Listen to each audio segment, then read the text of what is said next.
Protein की ज़रूरत छोटे से लेकर बड़े तक सभी को होती है और सोयाबीन प्रोटीन का सबसे अच्छा और सस्ता सोर्स है।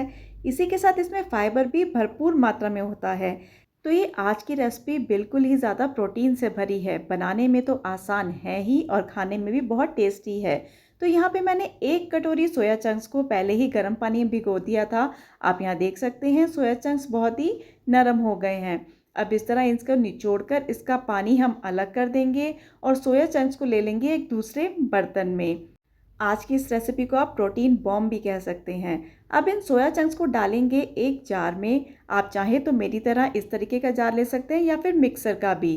कुछ डालेंगे अदरक के टुकड़े, लहसुन, 2 हरी मिर्च और 1 प्याज जिसे मैंने रफली चॉप कर लिया है। अब इन सब चीज़ों को हम चॉप कर लेंगे। यहाँ पे इसका बिल्कुल हमें पेस्ट नहीं बनाना है, सिर्फ दरदरा रह जाए उतना ही इसको हमको चॉप करना है। तो ये देखिए कुछ इस तरीके का मैंने इसे चॉप कर लिया है। इसमें सोयाबीन का दरदरापन पूरी तरीके से दिख रहा है। तो इसको निकालेंगे हम एक अलग प्लेट में। अब सोयाबीन को हम थोड़ी देर के लिए अलग रख देंगे और फिर से ले लेंगे चॉपर को। अब चॉपर में डालने हैं हमको काले चने। यहाँ पे मैंने काले चने को पहले से ही बॉईल कर लिया था। ये अच्छी तरीके से नरम हो गए हैं।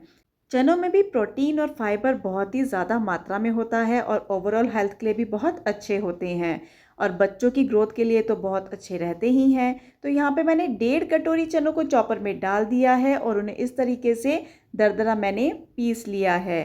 तो अब इन चनों को भी हम सोयाबीन के साथ यहाँ पे मिक्स कर देंगे। अब यहाँ ले लिया है मैंने आधी कटोरी बेसन जिसे मैंने पहले ही रोस्ट कर लिया था और अब इसमें डालेंगे नमक आपके स्वाद के अनुसार। आधा छोटा चम्मच यहाँ डालेंगे हल्दी पाउडर।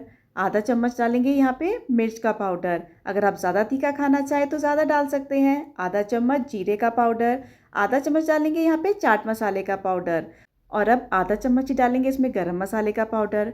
अब इन सब मसालों को चने और सोयाबीन के साथ अच्छे से मिक्स कर लेंगे और जब ये मसाले मिक्स हो जाएंगे इसमें डालेंगे हम बहुत सारा कटा हुआ हरा धनिया।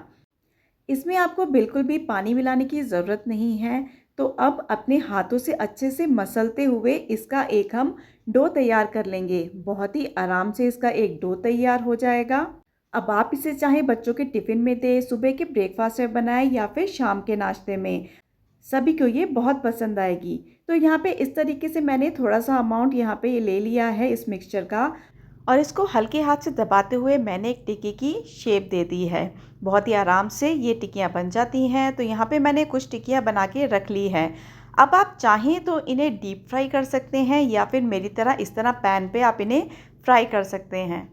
तो यहाँ पैन पे मैंने थोड़ा सा तेल लगा लिया है और एक एक करके इन सब टिक्की को इस पैन पे हम रख देंगे। मीडियम फ्लेम पर उलटते पलटते हुए इन टिक्कियों को हम फ्राई कर लेंगे जब तक ये दोनों तरफ से गोल्डन ब्राउन और क्रिस्प ना हो जाए।